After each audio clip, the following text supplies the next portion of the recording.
Greetings, folks. I am setting up everything right now. I'm working on an astrodoodle for you guys. Hello, Pam Bam. I see you there. Thank you for hanging in. Just hang with me.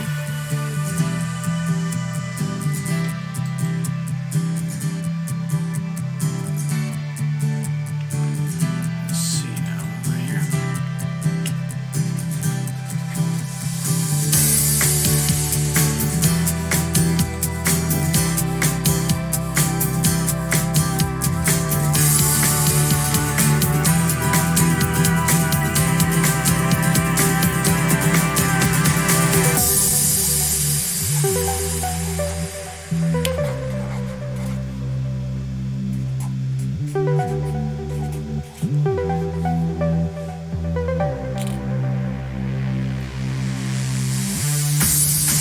Hi, Karen. See you.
Good morning, ladies. Hi, Pam Bam. Hi, Karen. Greetings to New Zealand.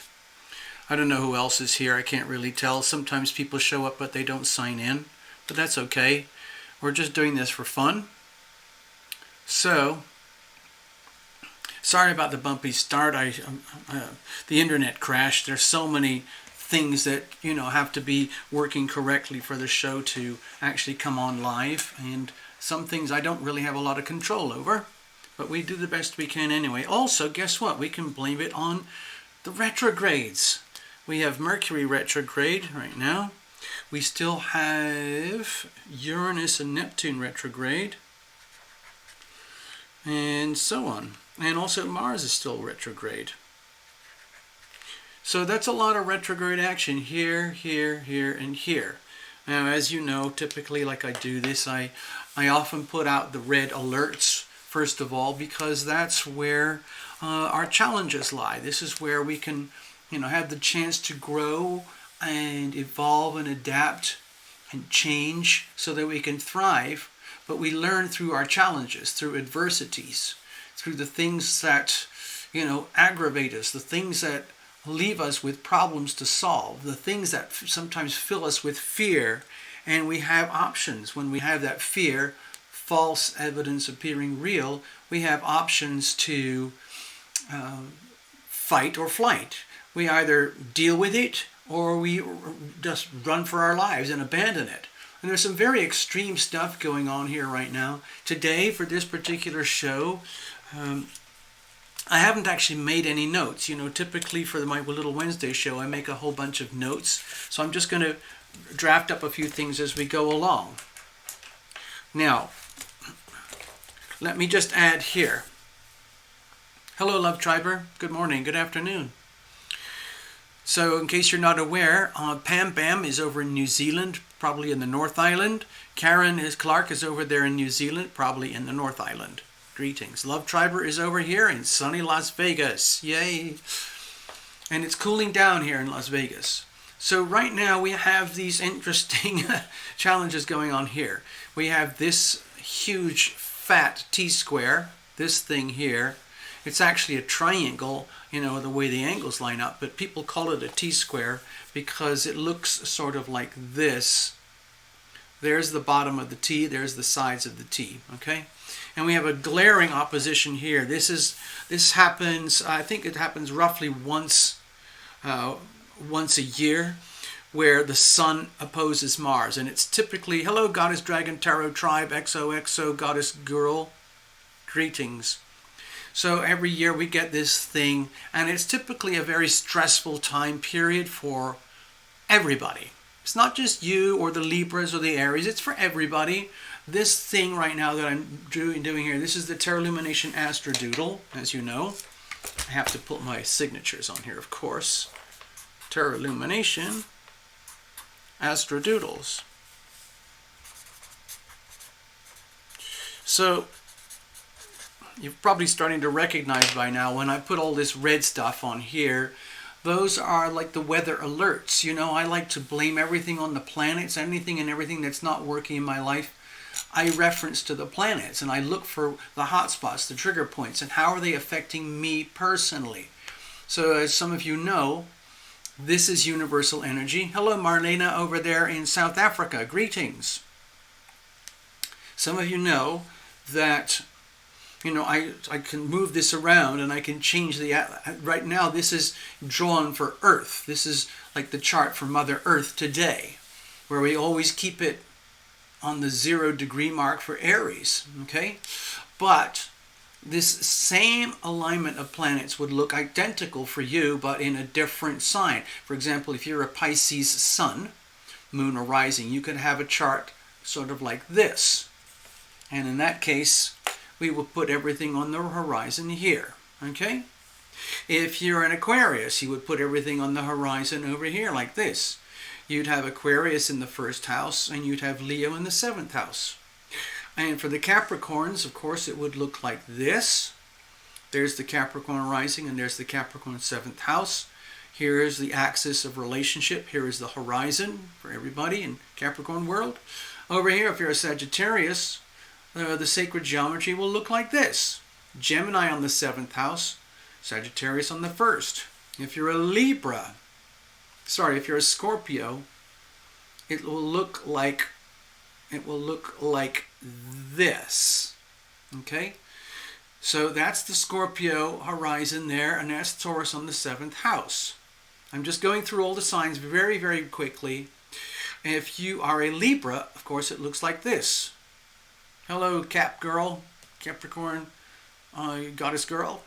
If you're a Libra, it would look like this. All the planets are sitting over here. So, Libra is dealing with perhaps some issues because Mars is right here, retrograde in the 7th house. Over here, if you're a Virgo, it would look sort of like this.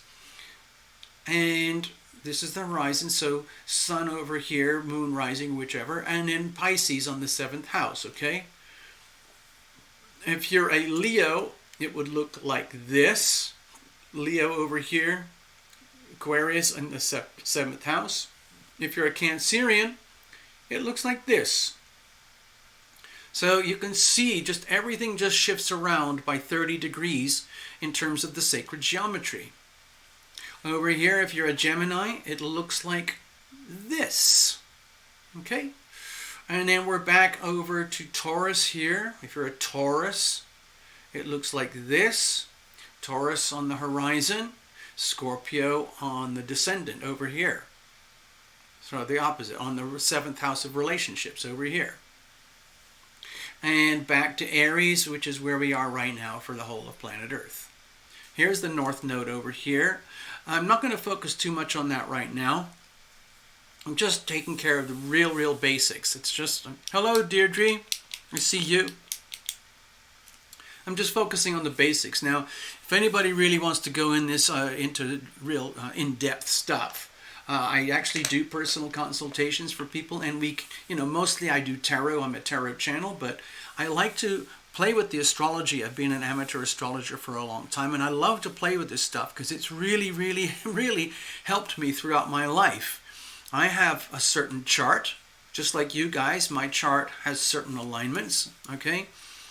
And I watch these patterns very carefully because guess what? If I don't watch them, I end up like, let's say I end up like a victim of circumstances. I don't like to be a victim of circumstances. I've had so much of my life where I've ended up being a victim of circumstance, and I don't like it. So I'm trying to teach myself to learn how to, let's say, navigate through the weather, navigate through the astrological moments in time.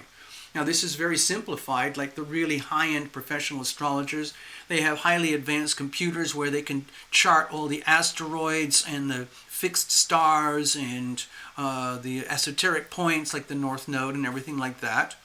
I just stick to the basics because these are measurable quantities, the visible planets, Sun, Moon, Mercury, Venus, Mars, Jupiter and Saturn. You can see those from the sky if you have a clear sky.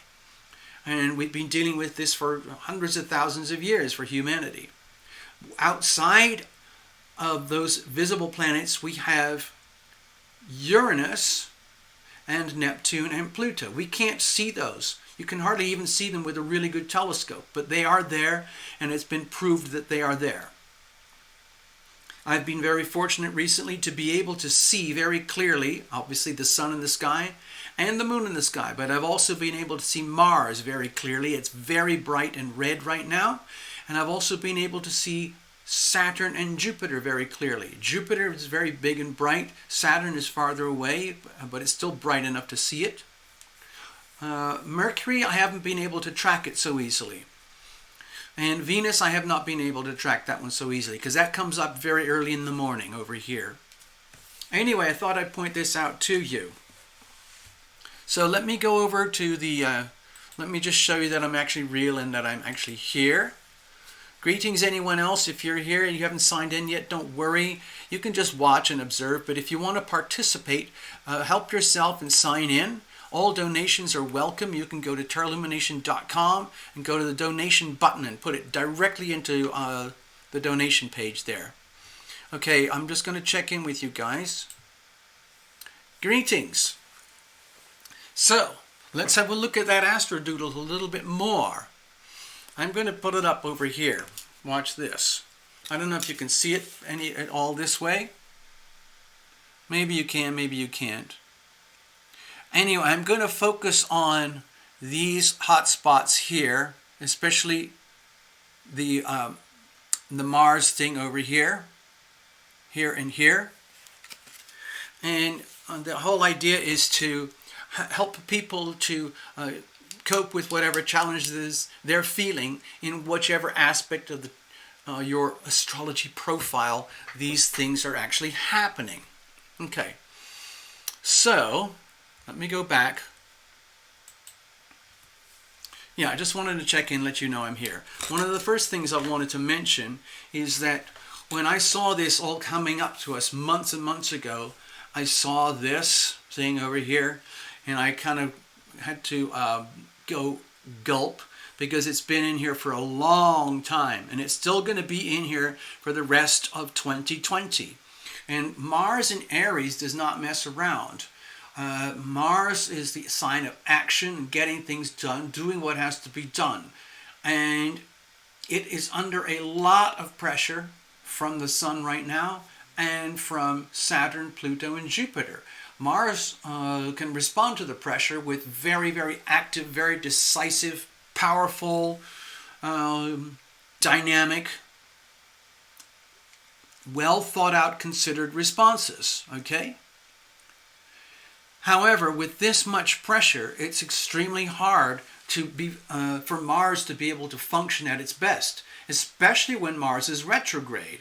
Mars is in a very volatile, let's say, fearful position. It's like being a combat soldier who is caught in a very, very difficult situation, and their life feels threatened. And so they are very, very close to using their trigger finger at any moment in time in order to protect and defend themselves and claim their rights to be themselves. Aries is the sign of self. Aries rules the head. So all their experience is experienced through the head. And if they feel threatened or frightened or angry or disavowed or disrespected or betrayed, it could easily turn nasty to the point of violence, okay? And it's happening over here. The Sun is exactly opposite the Mars in Aries. And what's that showing up here? That's showing how relationships are in extreme pressure right now. And this is the 7th house over here. This is the house of open enemies, okay? As far as the Mars energy is concerned, you don't even have to be an Aries. These aspects could be anywhere in your chart. I'm just talking about the universal patterns right now, where this Mars energy would naturally sense anyone and anything over here in the house, 7th house of relationships, anything that is anyone or anything that is not in direct alignment with their best welfare, their best sense of being, would easily be regarded as the enemy, okay? The enemy, okay? Open enemy. Now, with all the Capricorn energy piled up here, the Capricorn energy is forcing everybody to look at their relationships, whether it's a broad relationship with your a spouse, partner, child, a pet, a business, your community, your family, your relationship to earth, your relationship to politics, your relationship to money. It's very, very important. All of it is being put under tremendous pressure here for the whole of planet Earth. And it's affecting the aspect of relationship. Okay? So, for example, right now in the United States, we've been dealing with this for many months. And what we've noticed here in America especially is that we've had a lot of violence, a lot of violent outbreaks, and they are still continuing. Mars, when it feels very threatened, will become violent, okay? So this is an aspect that could easily trigger violence. So guess what's happening? This is just something I picked up very recently. Okay? It's called the Boogaloo movement. It's over here in the United States. And they are considered an extreme far-right militia group. Okay? And they are opposed by, I don't know what the name is, but I'll call these like the far right. And then there's another group that equals the far left, other movement. Okay? Now, sadly, America has a history of violence, extreme violence. Okay? Let's just be honest. We really do. We like to think we're peacemakers and everything, but there's a lot of blood on our hands in this country. So, what's happening right now, this Boogaloo movement has become extremely hostile and very aggravated around the United States, and they are starting to openly declare potential violence against anyone and anything that threatens their sense of self, okay? Now, at the same time, exactly the same thing is happening with the other movements. I don't remember their names, but they're considered far left extremist movements, which are also heavily armed. So right now, today in America, there's a very kind of scary headline, to me it's scary, where these folks over here, I mean, there's always little violence going on in the United States. These folks here are openly declaring violence against certain left-wing, radical left-wing governors and politicians throughout the United States. They're not even trying to do it secretly anymore. Hello, and Edwards. They're basically declaring, we don't care what anybody thinks about us. We are so pissed off with what is happening inside the United States at the moment, because these guys like to affiliate themselves with absolute freedom, pure constitutionalism, and protection of our human rights. Okay, sadly, they get branded as something else, as basically really hard right extremist, violent fascists. So these are dangerous people, and these are dangerous people. People like ourselves on this channel, we live in the middle. I have perspectives where I feel very aligned to the far right. I have other perspectives where I feel very aligned to the hard left. So I'm sort of in the middle. If people knew me personally, they would think, oh, you're sort of an artist, writer, and a musician, and you have a YouTube channel that does tarot and astrology. You must be a hardcore extremist lefty. Well, it's not true. I have feelings for these guys. And if anybody saw me in another aspect, they would think, wow, you must be a hardcore right-winger. And then I tell them, well, wait a minute, you have to understand, I empathize with a lot of things on what is called the left, okay? So it makes it very difficult. And the reality is, for America as a population, the vast bulk of the population are stuck in the middle here. They don't want to be over here, they don't want to be over there. They want things to be harmonious and balanced, okay? But right now, it's very difficult for that to happen, because the energy of relationships is extremely polarized to the maximum level of hostility and pressure and stress. It's being stretched to the minimum. At the same time, this thing that I just talked about here is happening in American politics. It's getting extreme, it's getting extremely bizarre. Like the right-wingers over here and the left-wingers over here. They are hard at it. They're hard at it, like a massive, ridiculous tug of war. And you could say Mars is over here, and the sun represented over here, or you could say the sun is represented over here and Mars is represented over there. Either way, it's extreme hostility, and it makes it very, very difficult to get anything useful done, because this is essentially like a dogfight. This is literally like a vicious, nasty dogfight between a bunch of pit bulls, okay? So, how do we deal with it? Well, the way I'm dealing with it is that I'm staying away from this, and I'm staying away from this, because I don't want to get hurt. I don't want to say that I'm one of these people. I don't want to say that I'm one of these people. I am standing to the side and letting these guys figure it out. Hello. Thank you very much, dear Capricorn.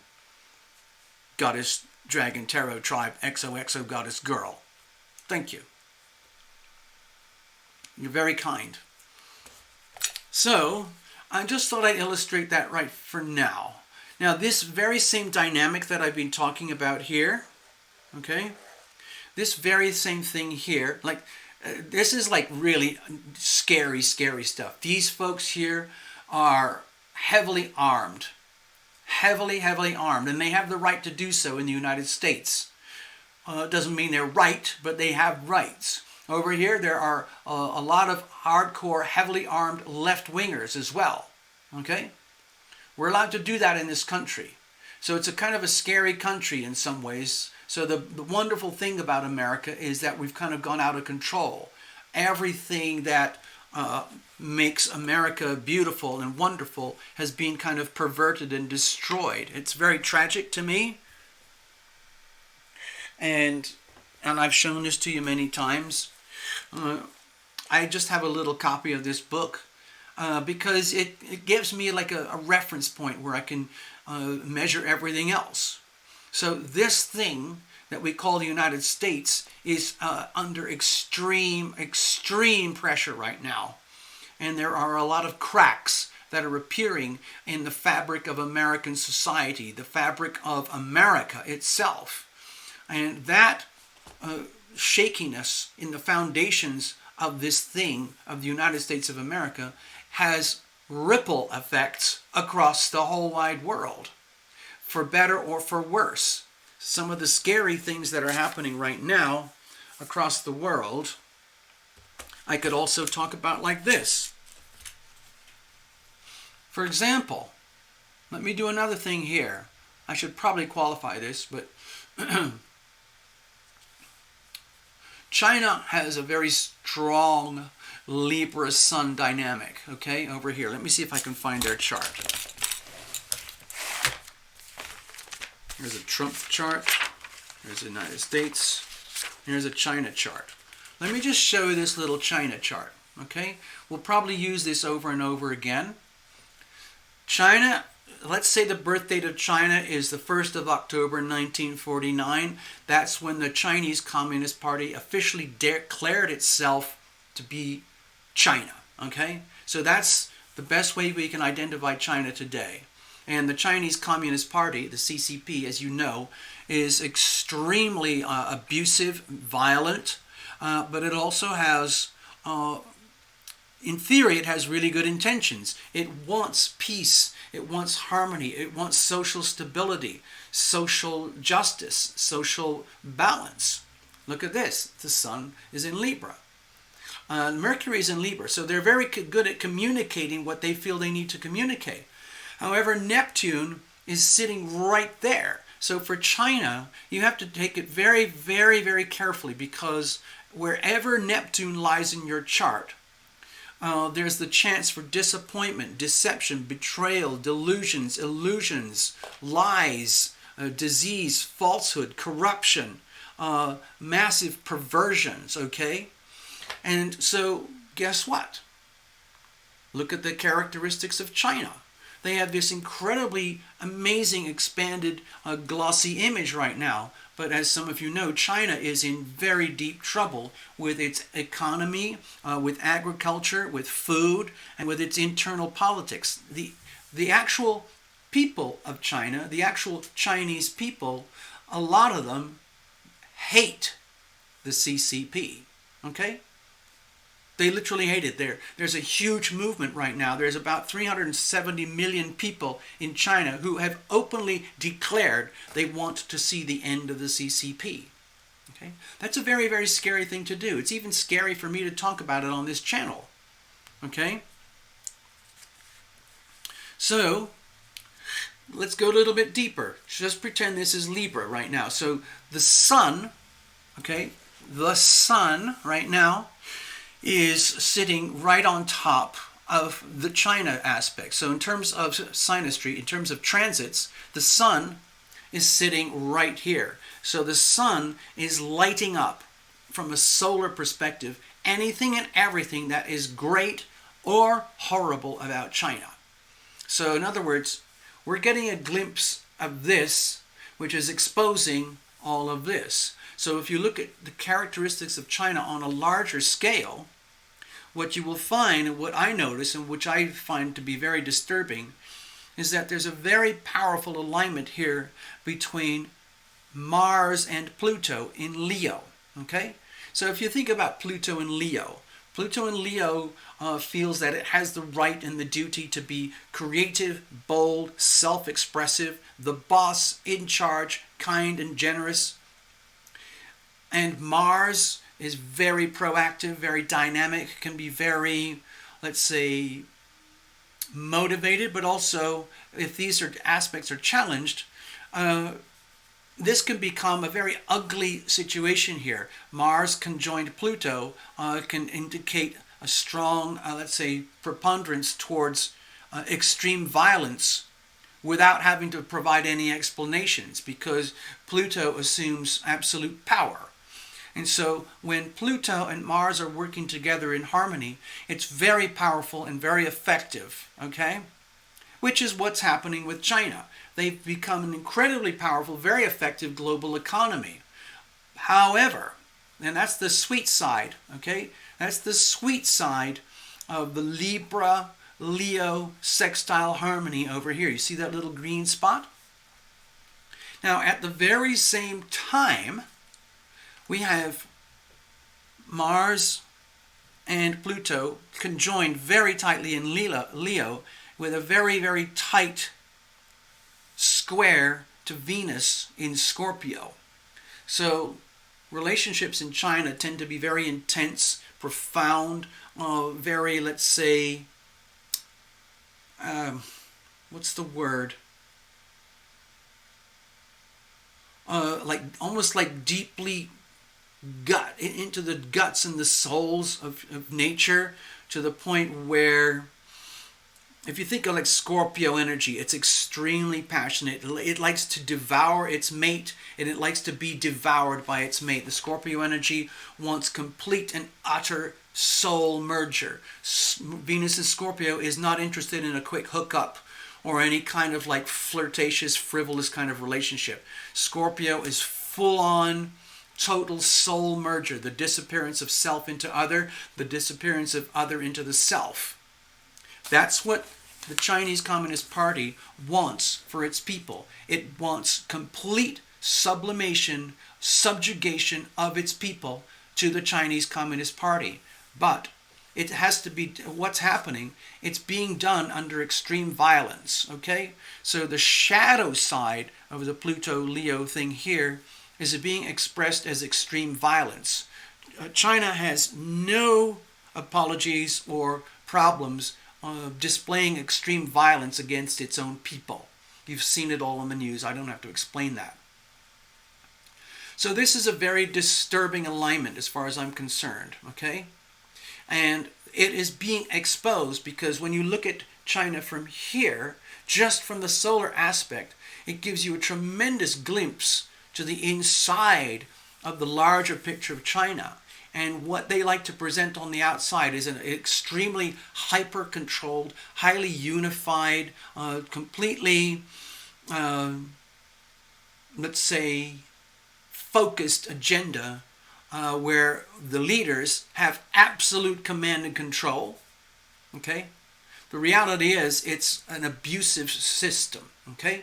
If you look at this, the whole of the solar aspect of China, Sun, Mercury, and Venus, is also under heavy squared conflict between Jupiter in Capricorn and Uranus in Cancer. Okay? This is extremely uncomfortable energy for the home life for Chinese people, because their home life is basically threatened by the leadership. Okay? There are millions, hundreds of millions of people in China feel that they have no privacy in their home, their family, the way they can breed, the way they can populate. They don't have any kind of say in any of that.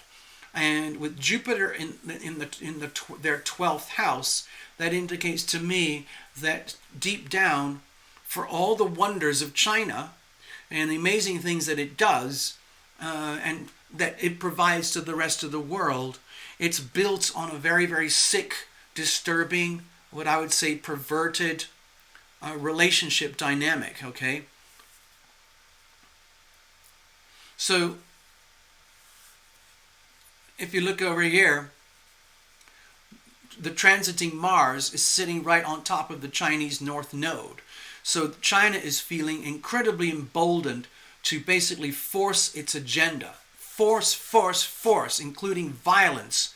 And as you know, China is starting to become very threatening, including the threat, in fact, not just the threat, but the actual use of violence against a lot of people right now, especially in India and Southeast Asia. It's becoming very obvious. all the glossy wonders of China are being exposed to being a highly violent and abusive, basically, identity. The identity is the Communist China Party. China's Communist Party has declared itself to be China. And the Chinese people are starting to declare themselves that, wait a minute, we, the people of China, are not the Chinese Communist Party. So the more and more and more that the people of China, the public, the moon represents the public, the more and more the public feel threatened by the Chinese authoritarian, totalitarian, dictatorial, violent regime, the more and more we will see rebellion. So over here, and it's already starting to happen. Please remember that inside China, you're looking at 1.4 billion people, okay, that live in this situation. A lot of them don't want to live that way, and a lot of them don't live that way. There are 600 million people in China who live off less than $140 a month, American dollars. Try to do that in America, okay? The CCP doesn't care about them, okay? So what I'm sensing, okay, let me go on to this over here. Let me put this aside now. So today, right now, here, hello, Miriam.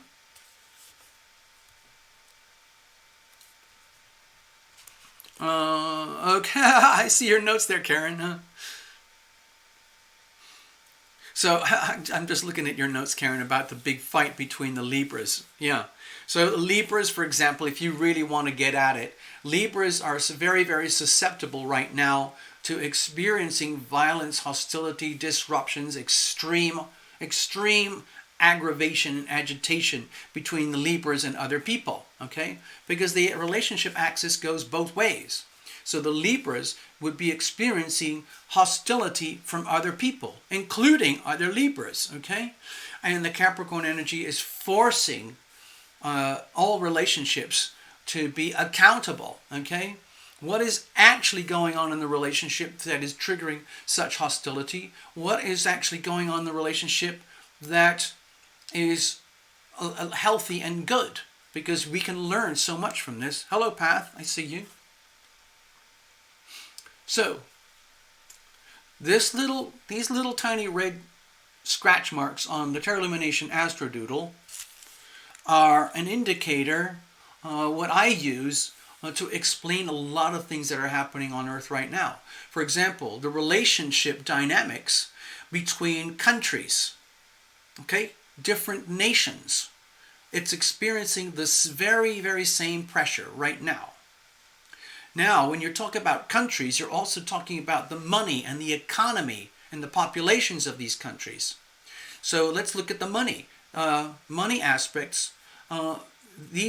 All the countries around the world are becoming very, very stressed out about their financial well-being. Okay? Because all the countries in the world have relationships with all the other countries in the world, and vice versa. Okay? Let's say that's England or New Zealand,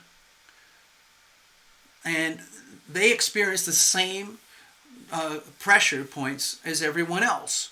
When I look at the New Zealand chart, they have a lot of Cancerian energy, like a sun in Cancer. So they would be under a lot of pressure here too. Now, when I make these doodles, I kind of look at things. I don't really notice too much of the details unless something very significant pops out to me, like this note that I mentioned earlier. I'm just letting you know my personal interest is more to do with the outer planets like Pluto, Neptune, and Uranus, and then eventually Saturn and Jupiter, because the other planets move much more quickly and they're more to do with your day-to-day earthly experience in life here as a person. When I look at this, I'm looking at it from the global perspective, from a much broader perspective about how these energies affect the whole of planet Earth. And right now, it's kind of a mess. Now, just to soften things up, I'm going to put a little bit of sweet spots in here to make sure that you know it's not the end of the world.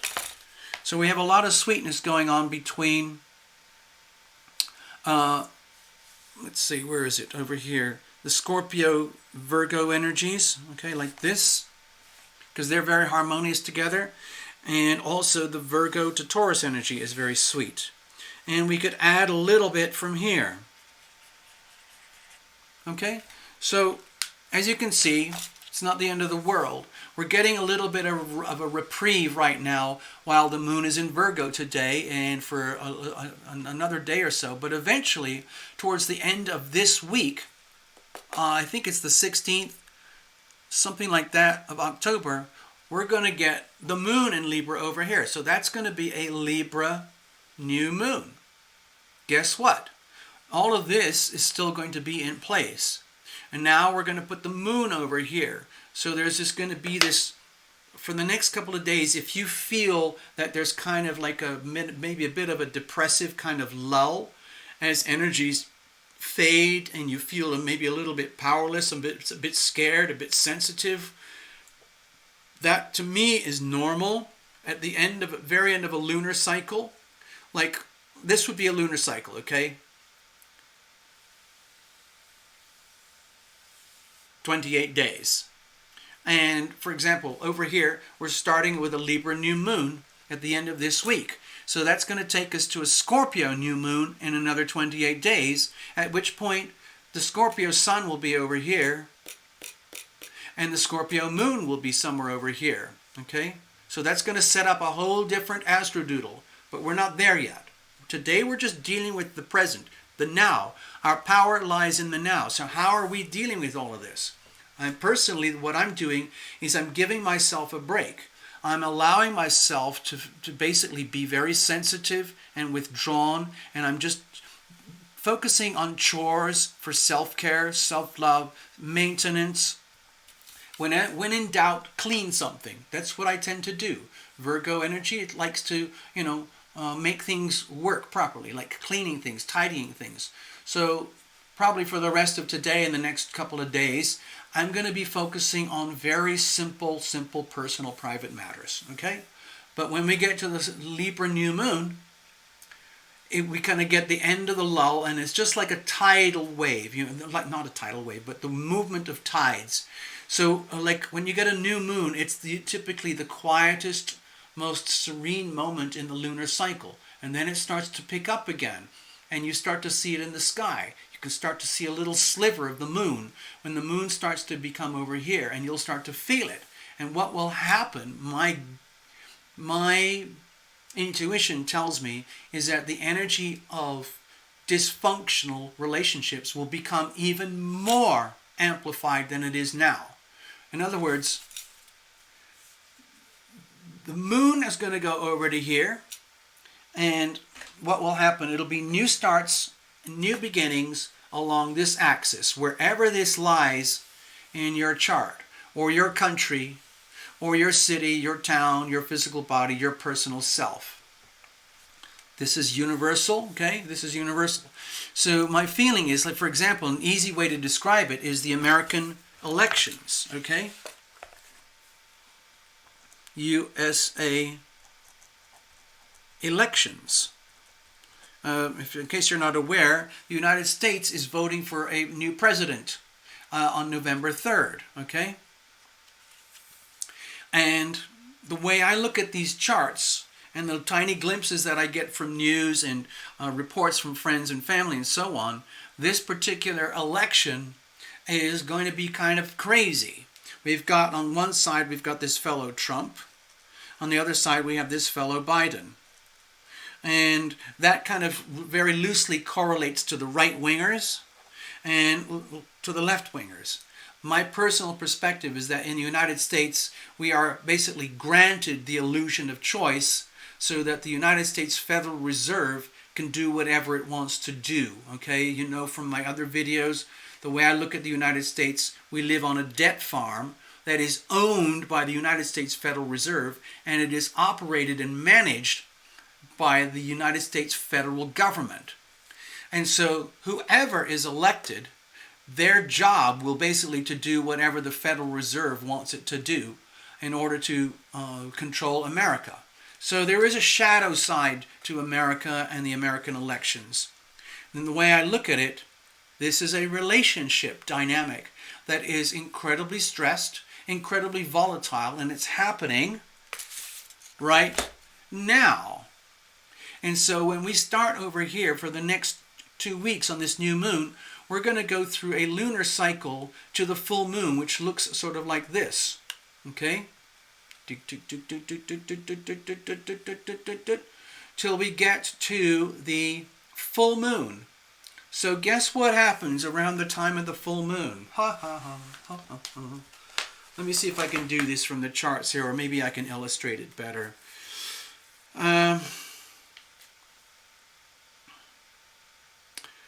It just so happens that we're going to be talking about the United States general election at the full moon, okay, the culmination.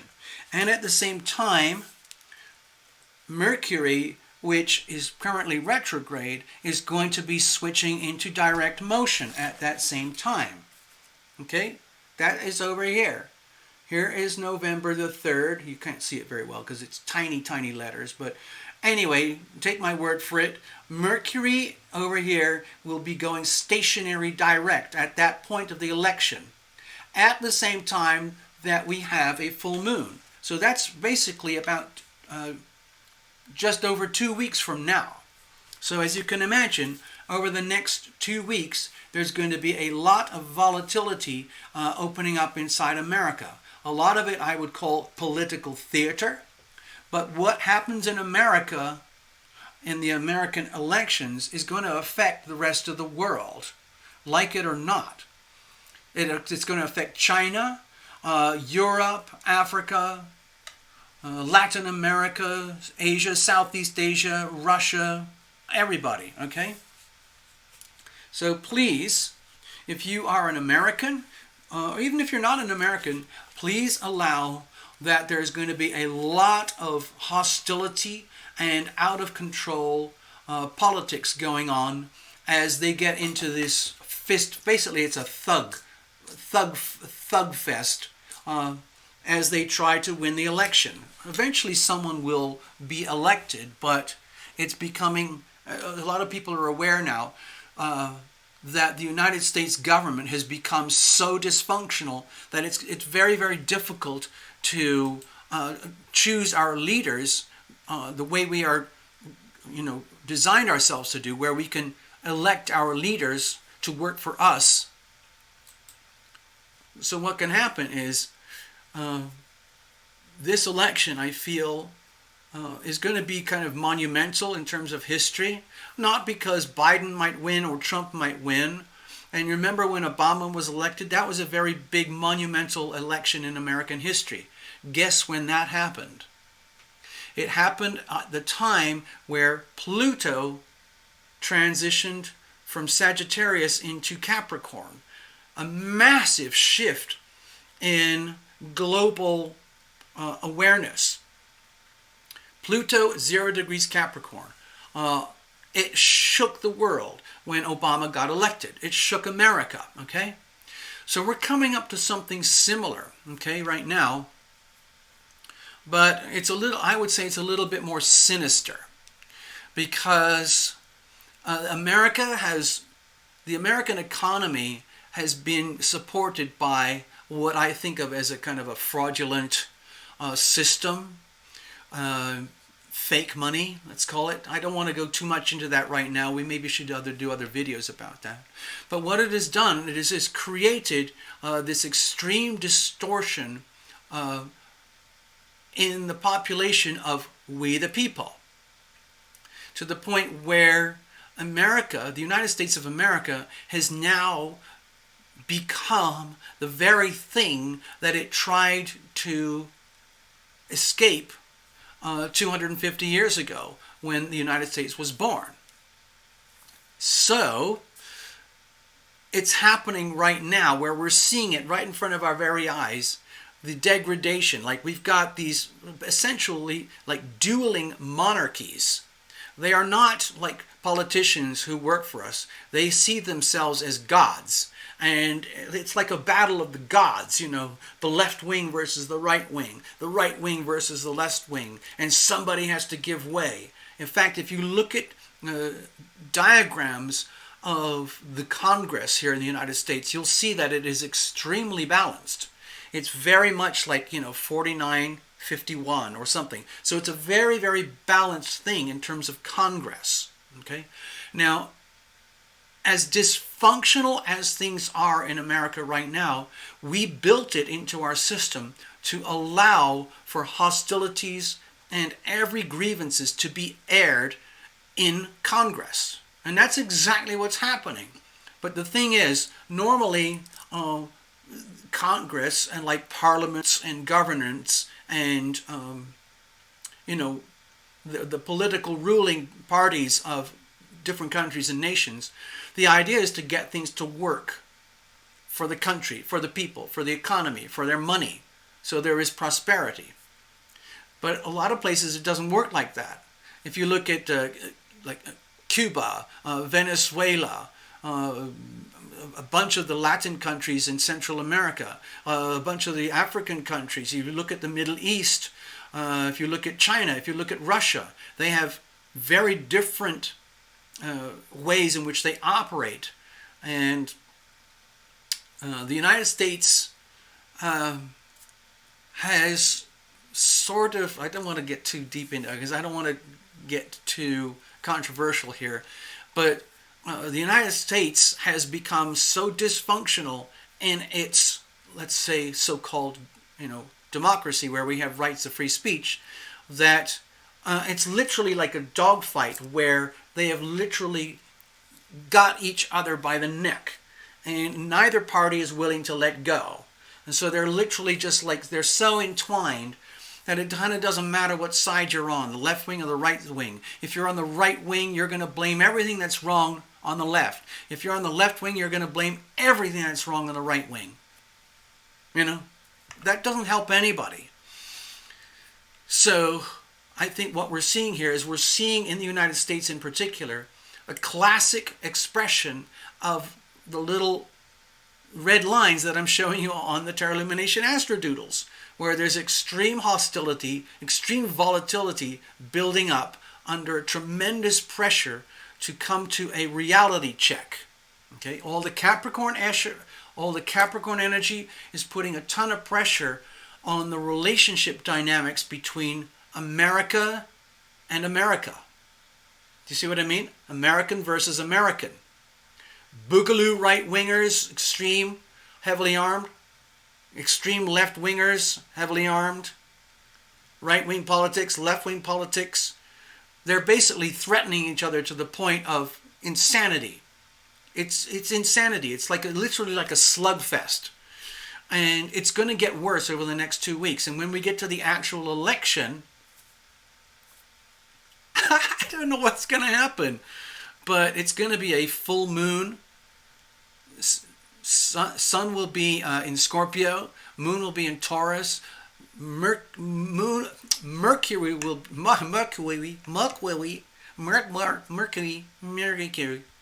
be Mercury will be turning from retrograde to direct. All of that simultaneously. So for America, I'm basically saying, please be prepared for chaos. Prepare now for chaos. However you do that, that's your business. Maybe vote in advance or don't vote. Or, make sure that you can get to an election poll station or whatever you have to do. The other aspect, let's take it a little bit further. Let me go back over here. So with all these, things that I'm talking about, hostility, fragilities in relationships, on the good side, there are amazing things that will grow out of this, okay? I'm looking more towards 2021, as you know. Meanwhile, we still have to deal with this energy over here. So look at this. See this aspect here? It is another relationship dynamic. It's a massive polarity between Mercury in Scorpio retrograde and Uranus in Taurus retrograde. Both retrograde right now. Now this is also a relationship axis. And this axis on a global scale refers to money. Global finance, okay? This is the wealth of nations, and this would be representing the wealth of other nations. This would be the wealth of individuals, putting the wealth in the stock markets, insurance, stock markets, foreign exchange trading, inheritances, funds, your savings, and all the money managers and the people who control the money. This is the money, and this is, let's say, the funds where all the money lives that's being controlled around the world. This is an extremely stressful dynamic right now. And in case you're not aware of it, there are some massive, massive upheavals happening in the world of global finance. Hint, hint. Hint, cue. Cue now, Tarot Illumination. Do it now. Hence the world famous book. Okay? I really should probably do a new version of it and put a couple of pages at the end to update everybody. But basically, this is what's happening. Global restructuring starting January 2020. Now we're deep into it, and the whole world is acutely aware that the planet Earth is being completely restructured in terms of relationships between countries and each other, and especially between countries and their finances, their currencies. It's interesting if you look at things on a global perspective. Hint, hint, the name of this video. The name of this video is that the health of a nation can often be interpreted through the health of its money, the health of its currency specifically. So, let's put it over here. The wealth of America. Uranus is in Taurus right now. Taurus is all about money, stability, wealth, building structures, building wealth, creating wealth and abundance, a healthy earth, healthy planet, healthy land, healthy oceans, healthy farms, healthy animals, healthy climate, okay? Healthy wealth. Your wealth is in your health. So all of that is deeply disturbed right now. Uranus is coming along here, shaking everything up, waking everything up, indicating that we're going to go through radical changes in global finance, especially because Uranus rules the internet and things. We're going to start to see things like what are called CBDCs, central bank digital currencies. We're going to see things like alternative currencies, like cryptocurrencies, Bitcoin and such. And we're going to see new ways of connecting global finance that has never existed before. And it will exist now, starting in 2021 more than ever. We've got a momentum that's been building up for about 7 or 8 years. But it's really, really going to start to take shape in 2021 once Saturn and Jupiter move into the sign of Aquarius. Aquarius is ruled by Uranus, okay? So it's radical revolution, radical upheavals, highly unpredictable, but ultimately for the growth, evolution, adaptation, and the thriving of humanity. It's happening right now. So, Uranus is in Taurus over here, retrograde. So to me, that's an indication that there's a lot of upheaval and shocking things happening in the world of global money, our money. And over here, Mercury, the planet of commerce and interactions and transactions, is in Scorpio, the other sign of money, of other people's money. And it is retrograde too. So the way I look at it, because I happen to be interested in these things, that's why I wrote this book, Wealth, Money, Finance, what I'm seeing is exactly what I predicted years and years ago when I wrote this book. It's all happening right now. Massive upheavals and restructuring in global finance, especially global banking, okay? And it's all retrograde. So while these retrogrades are happening, what's happening behind the scenes of global banking is that there's massive upheavals. So for example, for the rest of October, for this 2-week period just before the elections, okay, let me just show you over here. In the next 2 weeks, we have some of the most important things happening that you're never going to hear about. It's the annual meeting for the IMF, the International Monetary Fund, okay? And at the same time, there's another organization, an amazing company that is trying to basically show the world, especially the global banking system, what the future of money looks like. So guess what happens? There's old money and then there's new money. So like in the spirit of creative destruction, especially when you're looking at Scorpio opposing Taurus, okay? In the global financial, let's say, the fabric of global finance, what we're seeing is a stripping down and laying bare of all the redundant, fake, fraudulent, phony, BS things that go on in the world of money. Personal money, the money of cities, the money of taxes, all over the world. Money, the way currencies work, the way we send money to each other, the way we earn money, the way we receive money, the way we spend money. And the big bosses of money, in other words, the central bank, like especially in the United States, the Federal Reserve, is very, very disturbed by what is happening, because what they are starting to realize is that the old ways are crumbling, and it is inevitable that they will crumble. So just imagine if you are one of the lords of money, and you've been doing it for 100 years, okay? And you're starting to look around you, and you realize that your empire is shaking at the foundations and starting to rattle and crumble, and it's going to fall apart.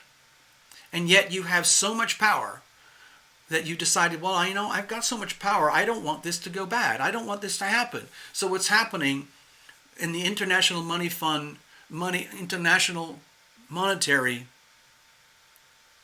IMF, annual meeting, is that they have global bankers from all over the world coming together for about almost 2 weeks to discuss everything that's going wrong with the global financial system. And at the same time, they're discussing what are we going to do about it, how are we going to fix it, and what does the future look like? Well, it's going to be weird, and it's going to be a slow grow process, because the powers that be, the people who have all the power right now, are really not interested in losing all that power.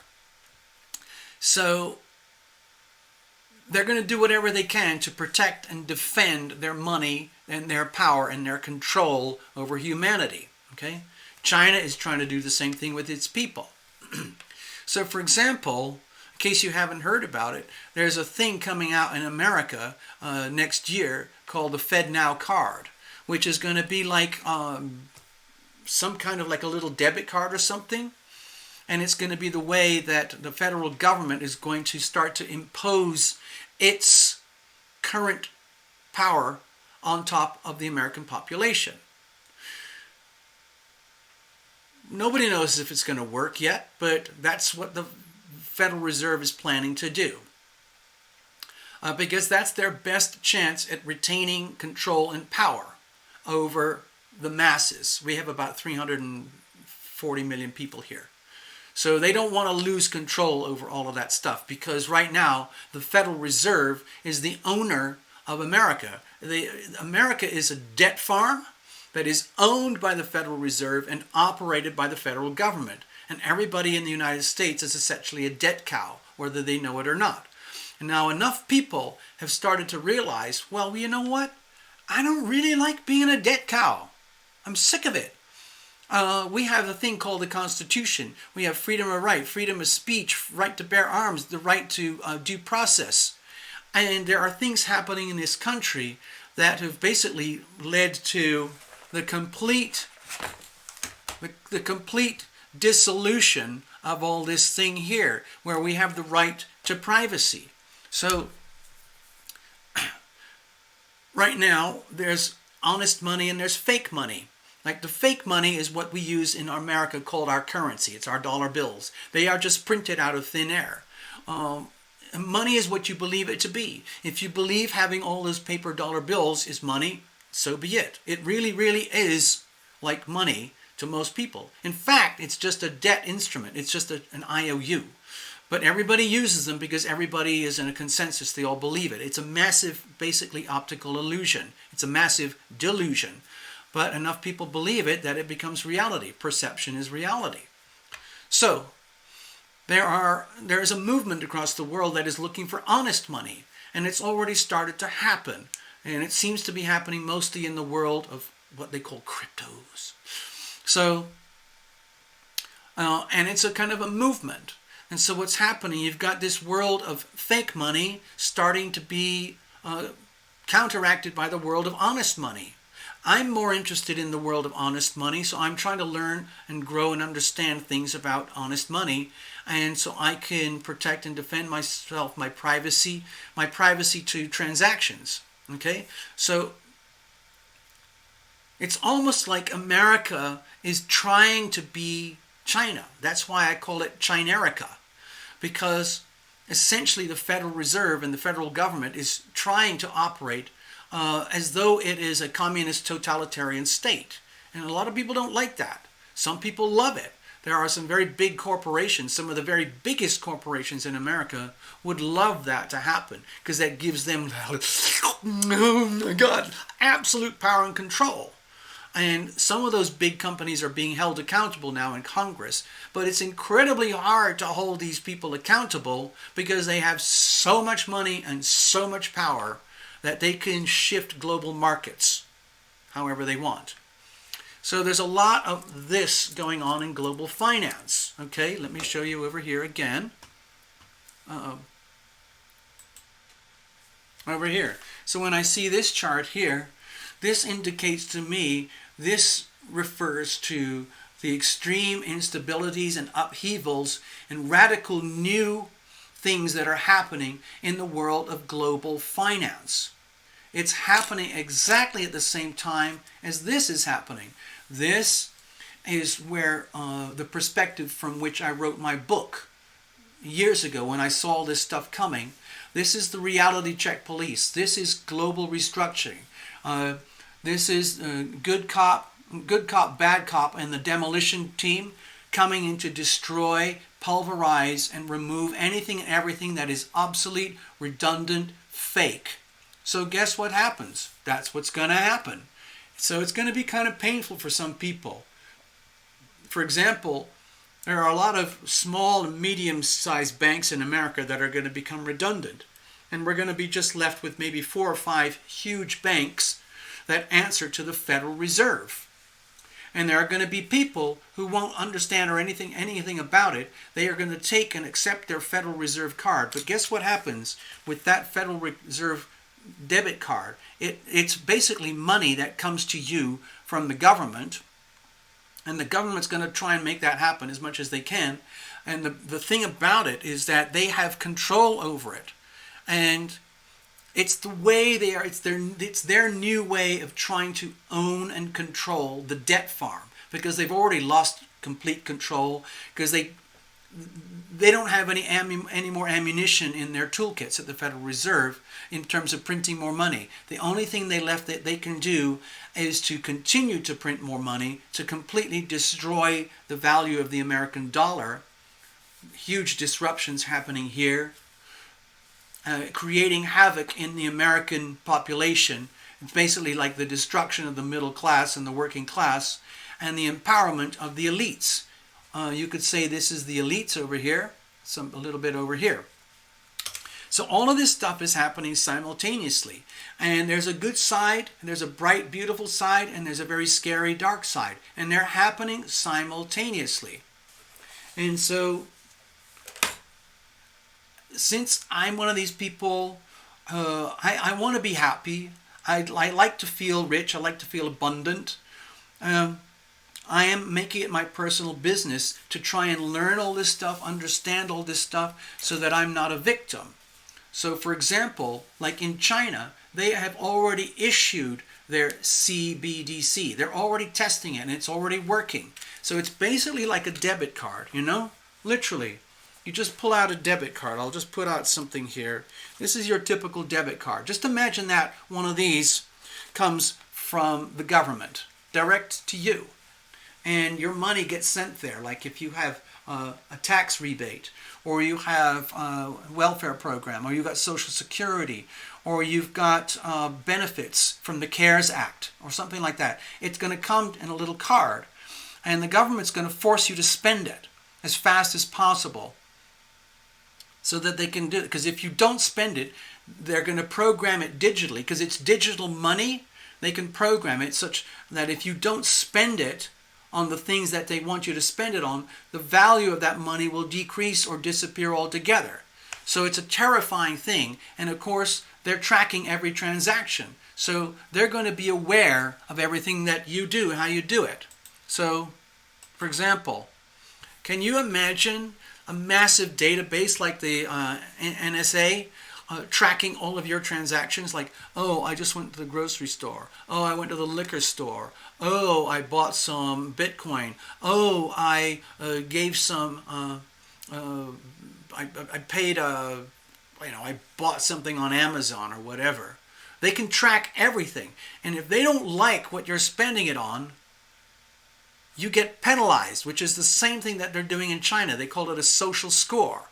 So in other words, if you, as the recipient of your new American FedNow card, if you behave and you spend your money the way they want you to spend it, you get like 5 stars.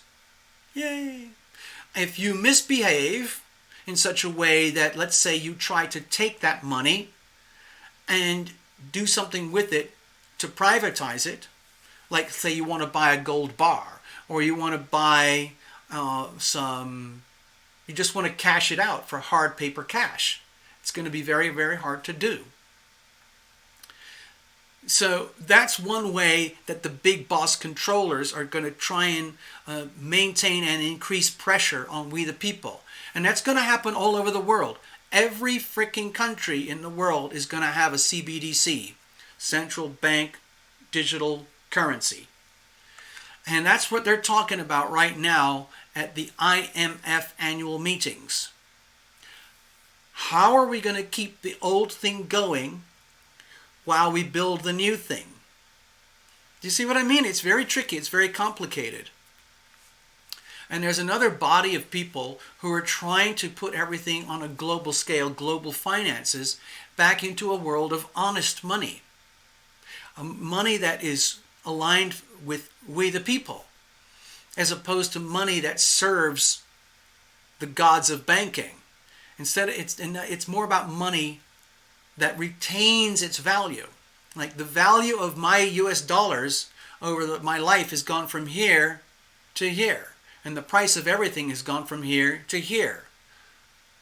One of the most, let's say, invisible way that happens is when the federal governments of these countries, they realize they can't keep their honesty going anymore, so they just print money.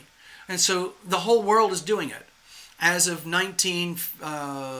basically 1971, the whole of planet Earth, every country with every currency, got to a point where they had to start printing money because they didn't have any other option. America didn't have any other option. It had burned up all its credibility. It had given up on the gold standard because it could no longer honor the gold standard.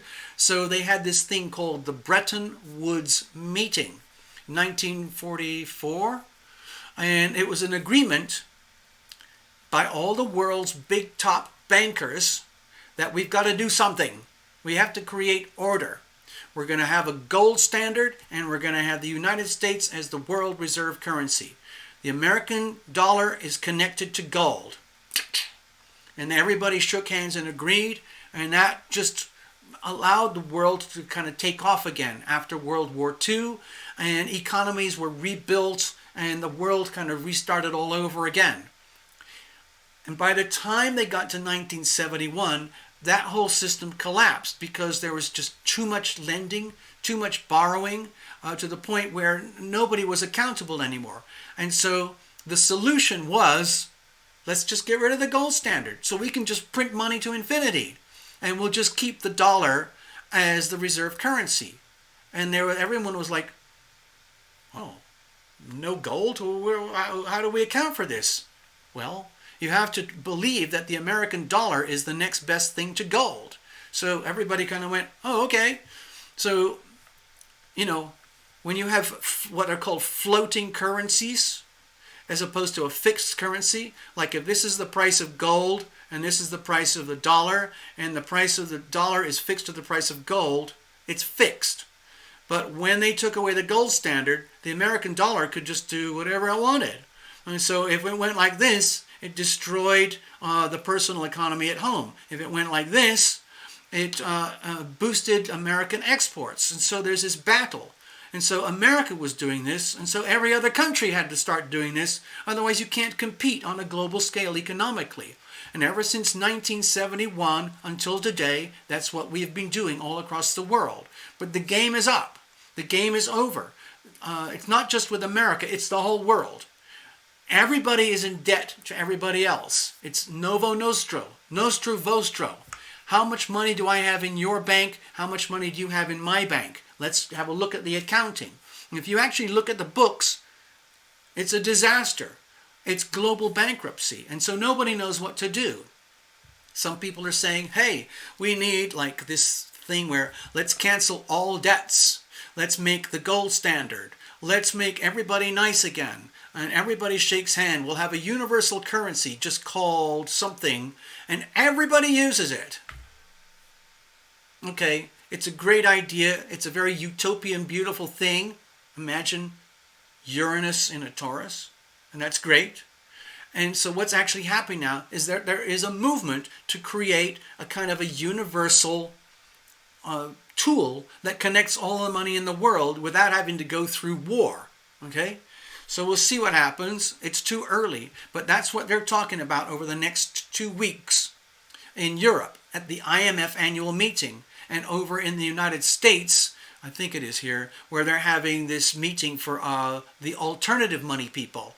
What are we going to do? How are we going to do it? So there's the world of fake money and the world of honest money. The fake money people are trying to figure out how are we going to protect and defend ourselves because everything's collapsing. And over here, we have the people who want honest money and universal money for the people. How are we going to make ourselves relevant? How are we going to make this work when we have to deal with these people over here? So in other words, you get to the point where the honest money is the enemy of the fake money, and the fake money is the enemy of the honest money. And that's what's happening right now. And it's going to accelerate. It's going to expand. It's going to become more and more common awareness across the world over the next 3 to 4 years. I'm just giving you kind of a forecast right now. I'm not a stockbroker or anything like that, so don't make any investments or plans around my monologue here.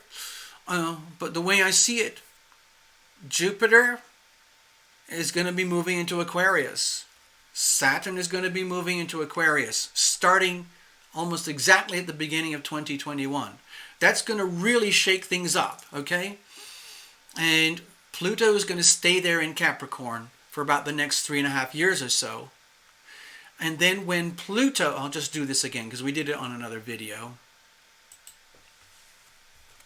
So right now, most of this video I've been talking about, hostilities in relationships, hostilities in global finance, hostilities in personal relationships, the global reality check police putting pressure on all of it, okay? So that's it. But what's going to happen, what I was just saying, is that Saturn is going to move into Aquarius. Jupiter is going to move into Aquarius starting next year, okay? It's going to put a tremendous energy towards the energy of we the people. The common people of humanity are going to start to demand more and more justice, more honesty, more of, they call it a level playing field, where you don't live in a world where you have 150 people who control the whole of the global financial system and all the money, and the other 7.5 billion people just have to kind of go along with the game. So in the United States especially, this is going to create the energy of revolution and upheaval. It's going to be a party for some people. It's going to be very painful for some people. Jupiter and Aquarius there. So pretty much the whole of 2021 is going to be kind of a radical year of upheaval in the United States. And that will affect the global economy. Now, let me just point out one quirky thing here about the energy of Aquarius. Let me show you. Have a look here. China is born with the CCP, the Chinese Communist Party, with Aquarius rising, and the moon in Aquarius conjunct the ascendant. Now, is that a coincidence? Okay. And it also has Pluto and Mars over here in Leo in the 7th house. So guess what happens when Saturn and Jupiter end up in here? Okay. So China is going to go through tremendous challenges.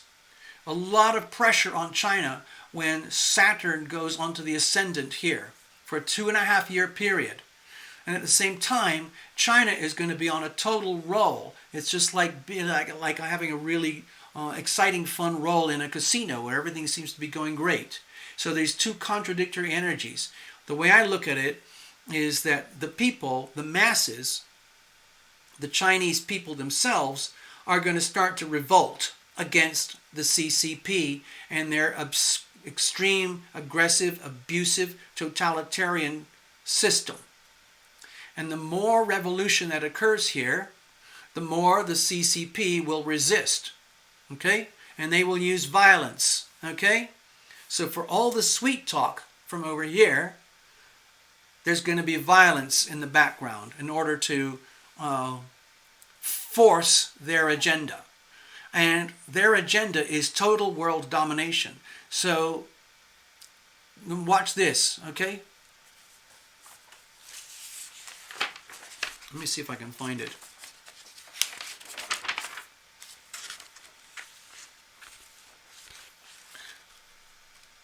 Moon in Aquarius. South Node in Aquarius. Now, is that a coincidence?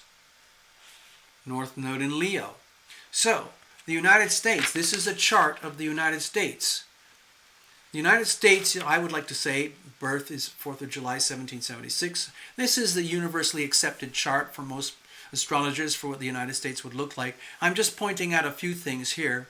But as you can tell, the Aquarius-Leo axis is heavily accented in the profile of the United States. The Aquarius-Leo axis is heavily profiled in China. So my feeling is that over the next, it's already building up right now. There's a lot of pressure going on between the United States and China. And my personal feeling, with all this stuff that I'm seeing here, the next 2 weeks, and then it's going to be chaotic until we get to the end of 2020. That basically November and December and a bit of January are going to be really kind of insane over here in the United States, and that will affect the rest of the world, and it will affect China. Okay, so the way I look at it, there's a really profound relationship between China and America. China-America. Okay, America benefits tremendously out of its relationship with China. Every other country in the world benefits tremendously out of its relationship with China. Why? Because China operates as a massive slave camp owned and operated by the CCP. Okay? And the Chinese people don't have a choice. They are enslaved by the CCP. America has what I call a debt farm that it is controlled and operated by the it's owned by the Federal Reserve and operated by the federal government. So the shadow side and the shadow side of China and America are going like that. and the bright side of America and the bright side of China are going at it like that. And they are deeply enmeshed, okay? It's like a very kind of sick marriage in some way. And what happens between China and America over the next, I would say, 3 years, well, 2.5 years, is going to affect the rest of the world. It's going to be some kind of, my guess, it'll be some kind of currency war. America is basically, however corrupt it is, we're still considered like, oh, this is going to sound lame, but like the gold standard for money. But the reality is it's an optical illusion, and we're going to have to get back to a world of honest money. And so, you know, when I was just talking a while ago about the IMF meetings for the next couple of weeks until the election, there's a certain group of people in there who are going to be proposing like reenactment of the Bretton Woods Agreement, where we go back to a gold standard so that we can create a world of honest money, perhaps connected with a world of digital money in an honest, very powerful, effective way that works for the people. And you don't have to be a slave of your government or your politicians. You can be free people. I'm very interested in that. And I'm hoping that kind of energy rises up more and more and more and more when we get Jupiter in Aquarius and Saturn in Aquarius, okay? And Uranus in Taurus, okay? Uranus in Taurus is not going away anytime soon. We're going to be dealing with radical upheavals and changes in money, the world of money, for at least another, 5 years or so. At least. Let me just wrap this up here a little bit. I've kind of ranted enough for today. You know, I was talking earlier about Saturn and Jupiter over here. They're moving over here into 2021. Pluto will still be here for the next 3.5 years or so. Eventually, it's going to cross this mark over here, which is roughly the 27-degree mark. And that will be a point of critical mass for American history. We're not quite there yet. We're going through the birth canal right now. 2020, the year 2020, is the year that America especially woke up and realized, oh my God, I am giving birth to a new America. And we're in the very early stages of going through the birth canal. And it's starting to become very painful for America and Americans. And eventually, by 2024, Pluto will be in Aquarius. So can you imagine what that means? Roughly 18 years of revolution, upheaval, radical new changes in America, where we the people will become much more powerful, and we will demand the reconstitution of our Constitution so we can get back to this good thing. And it's going to be, I would say, extremely volatile. So please allow for that in your future. Okay?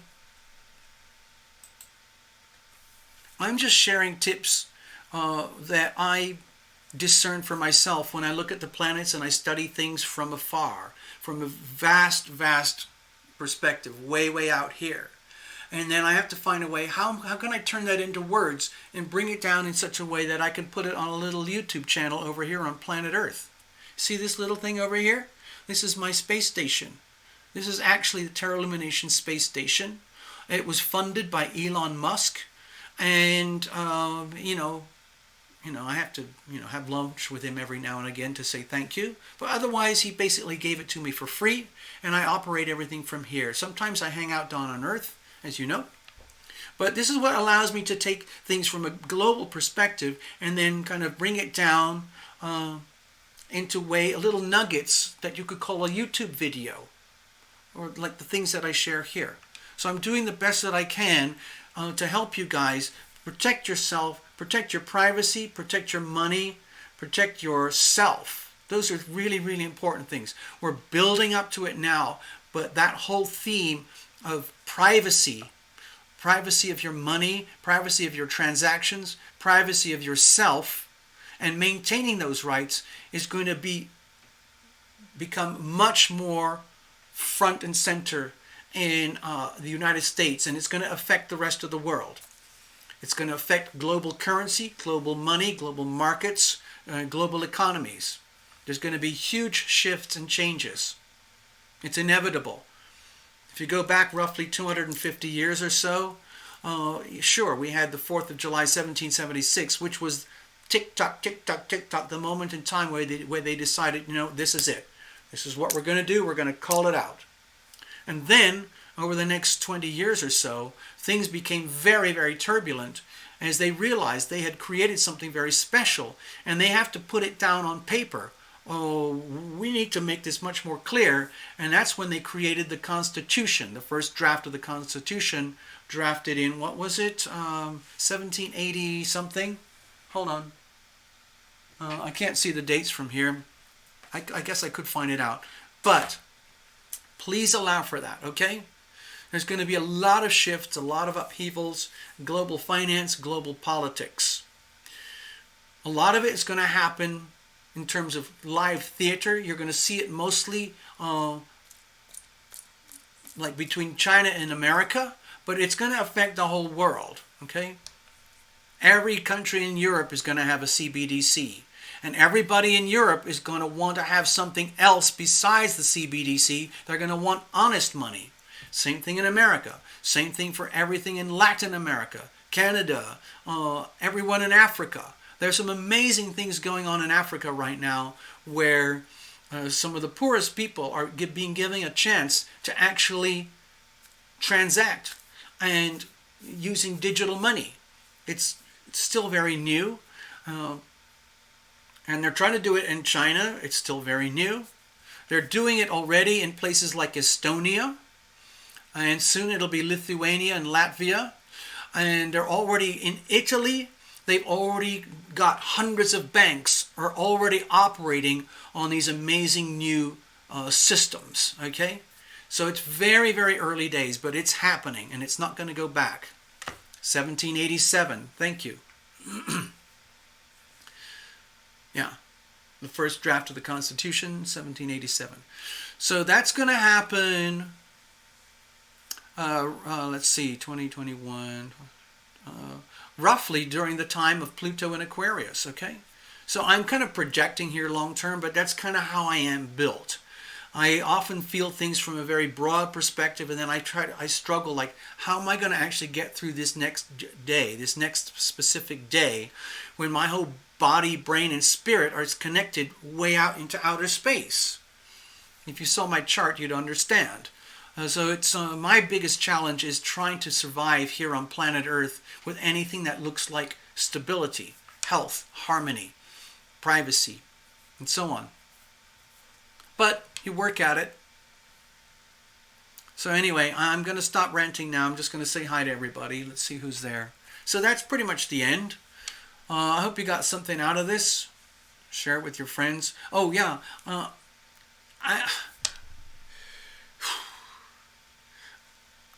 have to start a new channel. Okay?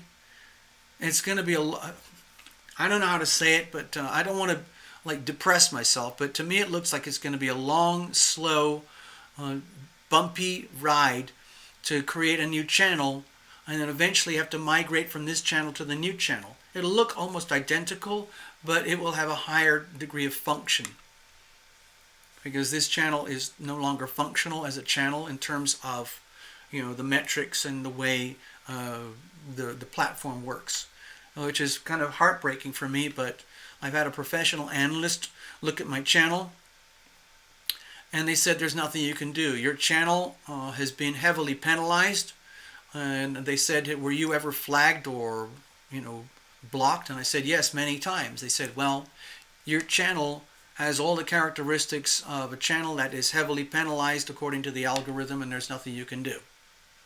The people who own the platform, you know who they are. They're very big, very famous, and very, very wealthy. They can do whatever they want. And so they made a judgment call on my channel, which they're allowed to do. And they decided this channel is now penalized, okay? And I had no chance to, for due process, I had no chance to present my scenario, my case about why it should not be penalized. It was just automatically penalized. So that's it. And that happened, let's see, almost a year and a half. Actually, it was almost 2 years ago, but it took me a whole year to realize how bad it was and how it actually happened. So ever since about a year ago, I've been struggling with the reality, and now I have to figure out what I'm going to do next. So it's a long, slow process for me. Let's see. Marlene says she can feel all these energies on a personal and global level. That's good. That's a really good sign, because that shows you have perspective. That shows you have, like, you're tuned in, like if you could be like you can smell it. You can smell what's going on out there. The instability, the disruptions, the collapse of an old system, the birth of a new system.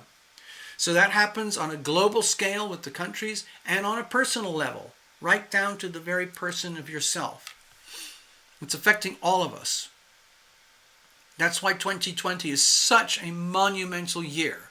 And especially for America, especially when we get into about 2023. But 2020 is the day of awakening, when we realized, oh my God, we are in the early stages of the birth canal of a rebirth of America. Nobody knows what that's going to look like yet. Miriam M. Oh no, I just found you. Well, you can watch the action replay if you want, if you're interested. Thank you, Path. Thank you, Karen.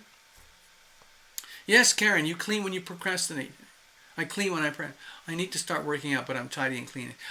I have this little thing I say, like, when in doubt, clean something. So that's what I do.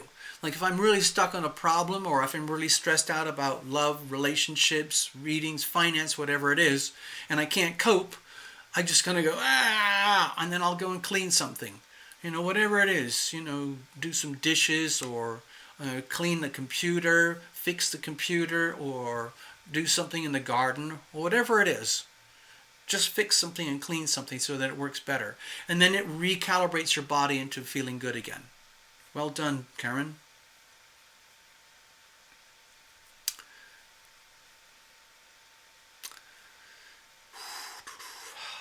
Yeah, I think I'll leave it at that.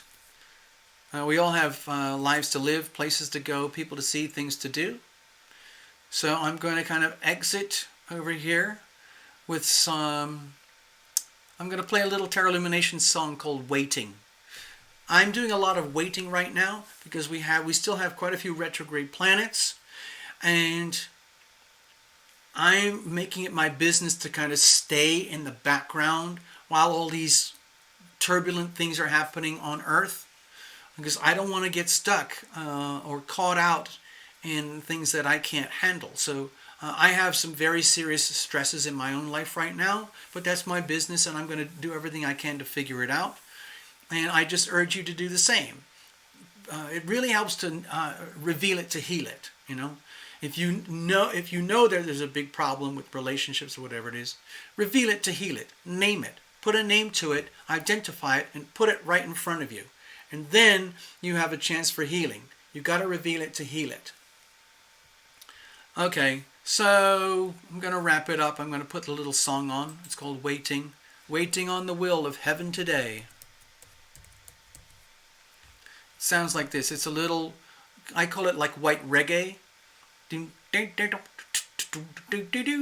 Just imagine that Tarot Lumination is so rich and famous that I could afford to hire the Bob Marley and the Wailers backing band. They're called the Wailers. And it would sound like a white guy doing reggae. It would have this song.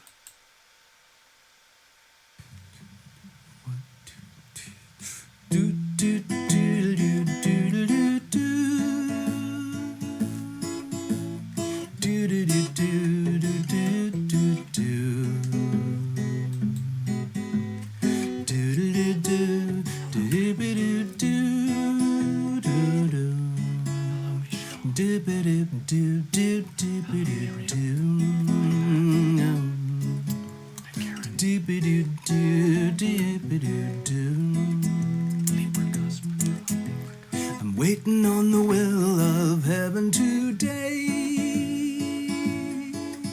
I gotta tune in to what the angels say. I listen for the good news coming my way. I'm waiting on the will of heaven today. I'm waiting on the will of heaven today. Do do do do do do do do do do do do do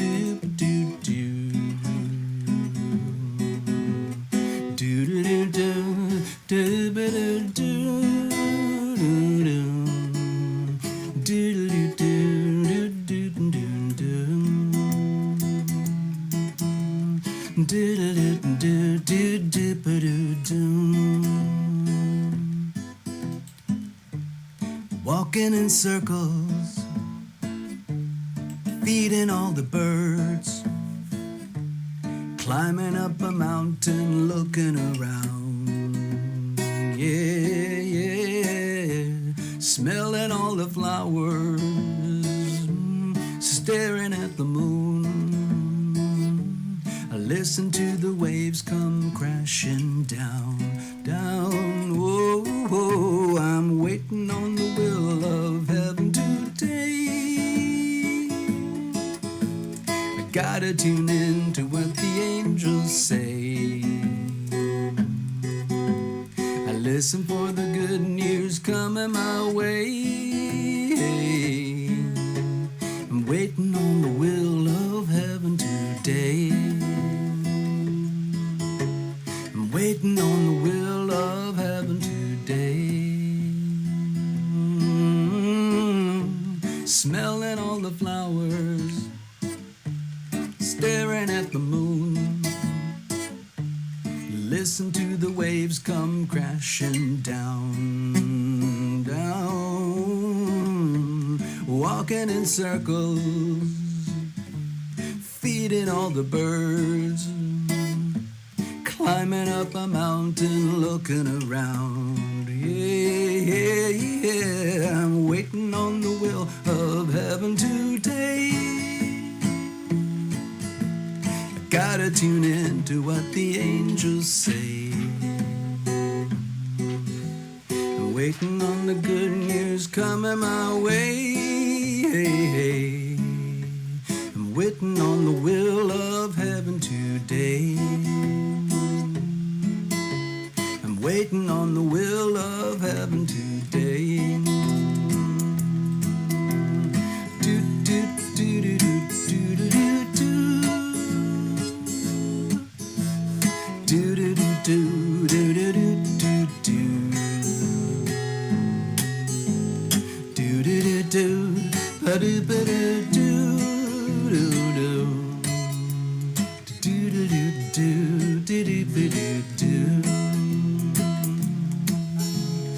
do do do do do do do do.